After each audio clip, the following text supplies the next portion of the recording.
మీ business విస్తరించాలనుకుంటున్నారా? మార్చి 16, 17న హైటెక్స్ లో franchise India biggest ఫ్రో expo. ఇదే కుప్పం నియోజకవర్గానికి 35 సంవత్సరాలుగా ఎమ్మెల్యేగా ప్రాతినిధ్యం వహిస్తా ఉన్న చంద్రబాబు గారు, మీరందరూ చూశారు, మీ అందరికీ కొత్త కాదు. ఇదే కుప్పం నియోజకవర్గానికి 35 సంవత్సరాలుగా ఎమ్మెల్యేగా పనిచేశాడు. 14 ఏళ్లు ఈ పెద్ద మనిషి సీఎంగా కూడా పనిచేశాడు. ఇదే పెద్ద మనిషి చంద్రబాబు 3 సార్లు సీఎం అయ్యాడు.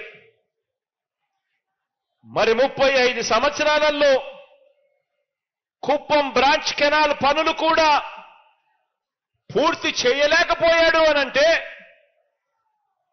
35 సంవత్సరాలు ఎమ్మెల్యేగా ఉండి 14 సంవత్సరాలు ముఖ్యమంత్రిగా ఉండి కుప్పం బ్రాంచ్ కెనాల్ పనులు పూర్తి చేయలేకపోయారు అనంటే కుప్పానికే నీరు తీసుకొని రాలేదు అనంటే కుప్పానికే ప్రయోజనం లేని ఈ నాయకుడి వల్ల ఇక రాష్ట్రానికి ఏం ప్రయోజనం ఉంటుందో అందరూ కూడా ఒక్కసారి బాగా ఆలోచన చేయాలని చెప్పి కోరుతా ఉన్నాను. చంద్రబాబు హయాంలో కుప్పం బ్రాంచ్ కెనాల్ పనులు ఎలా జరిగాయో మీ అందరికీ కూడా తెలుసు. దాని నీరు పారే కాలువగా కాకుండా తన జేబులో నిధులు పారే కాలువగా మార్చుకున్న పరిస్థితులే మనందరికీ కూడా కనిపిస్తాయి.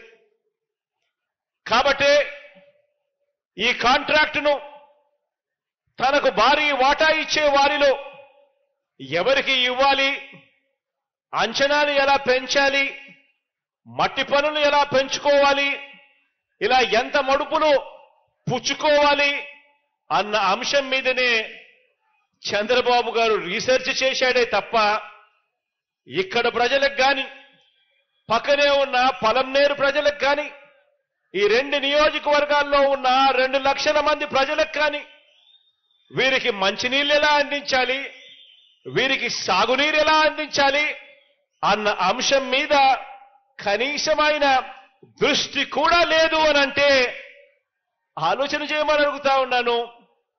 కుప్పం ప్రజలు, పలంనేరు ప్రజలు కలలు గన్న ఈ స్వప్నాన్ని పూర్తి చేసింది ఈరోజు, చిత్తశుద్ధి చూపించింది ఈరోజు మీ బిడ్డ ప్రభుత్వమే అని చెప్పడానికి ఈరోజు గర్వపడతా ఉన్నాను.